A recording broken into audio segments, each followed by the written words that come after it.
Mel Kiper released his first mock draft, and here on Titans Today, we're going to break down the pick that he says the Titans will make at round 1, pick number 7, and it's going to be, well, not a surprising one here, but we're going to talk about it and who the options are for the Tennessee Titans, breaking it all down right here on Titans Today. So let's get right into it with who he picked at number 7, to no surprise to anybody, Joe Alt. Now, this has been the talk of the town in Tennessee for probably the past 3 weeks since the season ended and that number 7 pick was locked in. Now, why Joe Alt? Well, that's what we're going to talk about today, giving you a full scouting report and why exactly this is the pick that makes sense at number 7, at least most likely. Now, I will say this. Offseason is here, and if you're excited about all the offseason possibilities happening in Nashville, T. Higgins could be signing. Joe Wall, draft at 1, drafting a wide receiver, signings left and right, Brian Callahan formulating an amazing offensive coordinator and defensive coordinator to combine with him to become one of the best coaching staffs in the NFL. Well then, do me a favor, get down in the comment section and type TEN for Tennessee for a top 10 pick, and T Higgins, we're going to get that going as well. So 10 in the comments. I want to see everybody because I'm excited, and I hope you are too. Let's look at the top 8 picks in Mel Kiper's mock draft, as I think that will add a little bit more of why Alt was the selection. Number 1 pick, obviously, Caleb Williams. Number 2, Daniels goes ahead of Drake May. May goes to the Patriots, as everyone expects. And then Marvin Harrison Jr., one of the best wide receiver prospects in a long time. He's at number 4. Number 5, Brock Bowers. That was an option for the Titans. Malik Nabers at 6, also an option for the Titans. So Joe Alt at number 7.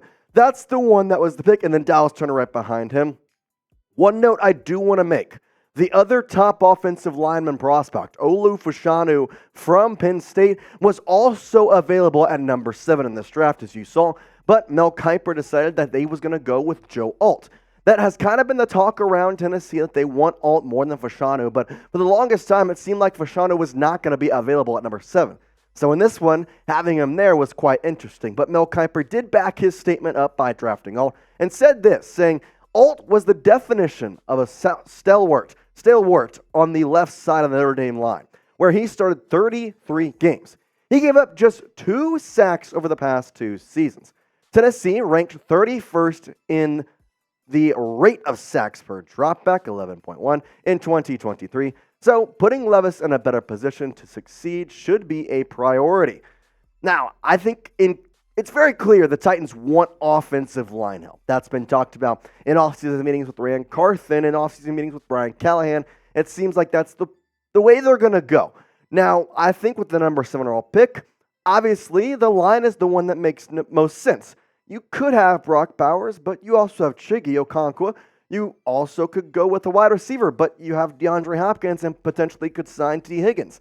I think offensive line-wise, you have Peter Skoronski, who was a rookie and played decent. I'm not going to say he played great, but if you have Alt, who has been a really, really good offensive lineman experience and goes to a school that is known for some good offensive linemen, well, take him right now and get that line bolstered up to protect Will Levis.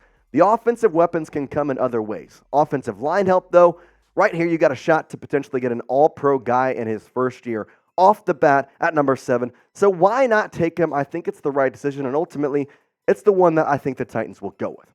So do you like the Joe Alt pick at number 7? I know it's not exactly the flashiest pick. It's not Malik Nabers. It's not Caleb Williams. It's not a quarterback. It's not a wide receiver or a tight end. But it's the right pick, in my opinion, and maybe you agree. If you like it, then I want you to type Y for yes. If you don't like it, if you want Malik Nabers, if you want Brock Bowers, you want a weapon, you want a defensive player, well, then I want you to type in for no. Let me know in the comment section of this video. Type Y for yes if you like the pick of Alt at number 7. Type M for no if you do not like the pick. I like Alt over Alt over Olu at the moment. Fashanu, I think, last year was talked about as one of the top guys in terms of offensive linemen. But now you have Alt, who has really established himself as a clear number 1 offensive lineman. Over Fashanu. I mean, ultimately, I think that's where that goes to. 4 sacks allowed in his entire collegiate career.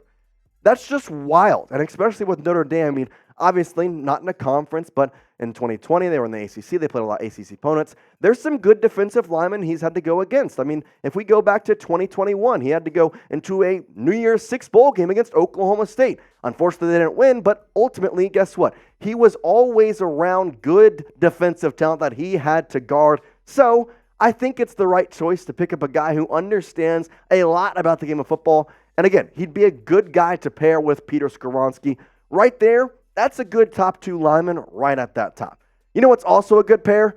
A hat and t-shirt combo. I'm telling you right now, 25% off this amazing Titans shirt, Titans hat, and you can get it at chatsports.com/TEN combo. Go check it out. We're going to put this in the links in the comments of today's video. We're going to put the link in the comments of today's video. And I'm telling you, go check it out. If you don't want the shirt, guess what? You can get the hat and give the shirt to your dad. You don't want the hat? Guess what? Get the shirt, give the hat to your dad. I promise you, get your Titans gear now, because when they draft Alt, when they sign T. Higgins, aren't you going to want to have a shirt? Aren't you going to want to show your Titans pride the next day? I know I'm going to. So when they sign T. Higgins, make sure you have this on lock at chatsports.com/TEN combo. Go do it right now. 25% off. Get it while it lasts.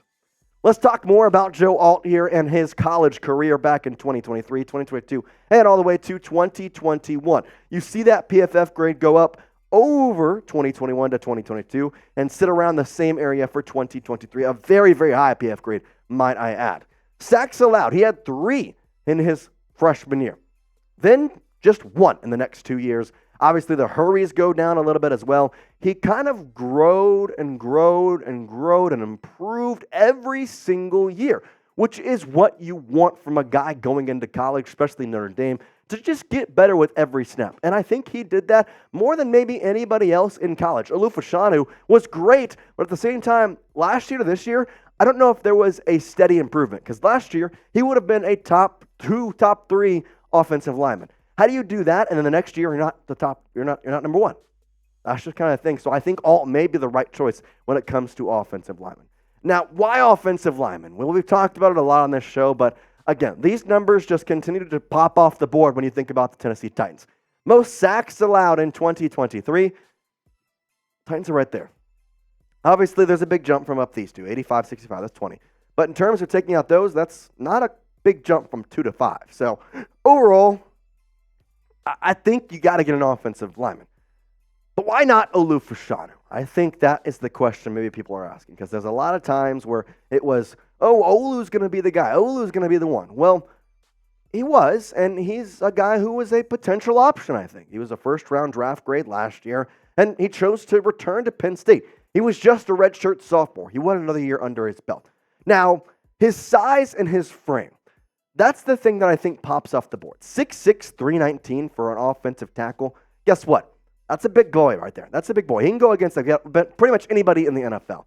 And he allowed 0 sacks in 2022 on 299 true pass block attempts. When you're passing the ball, he can protect. And I'll say this. I think Olu is a good option as well.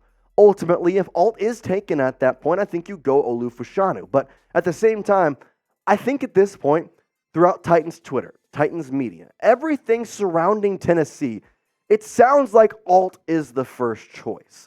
Whether he's there or not, that's the question. Now, what about besides offensive tackles? What's the options here for the Titans? Well, you obviously have those two, Olu Fashanu and Joe Alt. But the other options, which one of them was taken, was Brock Bowers. Now, of course, Mel Kiper had Bowers going to the Los Angeles Chargers, and then Malik Nabers, who was also taken right above them. So these, I think, are the 4 options that the Titans can look at to see who do you want, who will be available. And honestly, the NFL Combine will dictate what exactly the order they stay in. Maybe they'll be the same fashion of Bowers being taken before and Malik Nabers being taken before, but we don't know. But let's say this. Hypothetical world. You have all 4 of these options, Olu, Alt, Bowers, and Nabers. Who are you picking? I want you to draft your prospect here.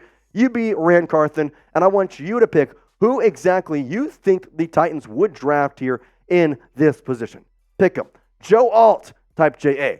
Olu Fashanu, type OF. Brock Bowers, type BB. Malik Nabers, I want you to type NN. I'm curious to see what Titans Nation feels about this and how you feel about drafting an offensive tackle with round 1, pick 7. Man, I'm telling you what, this is going to be a fun draft season no matter what, because you're going to have a lot of options to look for. You're going to have offensive options on the tackle. You're going to have a tight end, a wide receiver, and ultimately, that's just the first round. There's a lot of things that we can talk about going into more. I think Jason McClellan could be a backup running back option if you do not get Derrick Henry. I think there's some good quarterbacks in this draft as well that you could go after. Ultimately, there's this. Lots of cap space, lots of draft picks. New coaching staff, Ran Carthon who wants to fight for this team to be good. This team will improve next year. To how much? That's up to Ran Carthon and Brian Callahan. We'll find out, though, and we'll keep you updated right here on Titans Today. So with that subscribe button, youtube.com/Titans Today. Or if you're on computer, you're on your phone, scroll down, little red button says subscribe. Press that. Bingo, bango. You're a part of the Titans Today community, and you're a legend on this community. We appreciate you as always, Titans fans. Tighten up.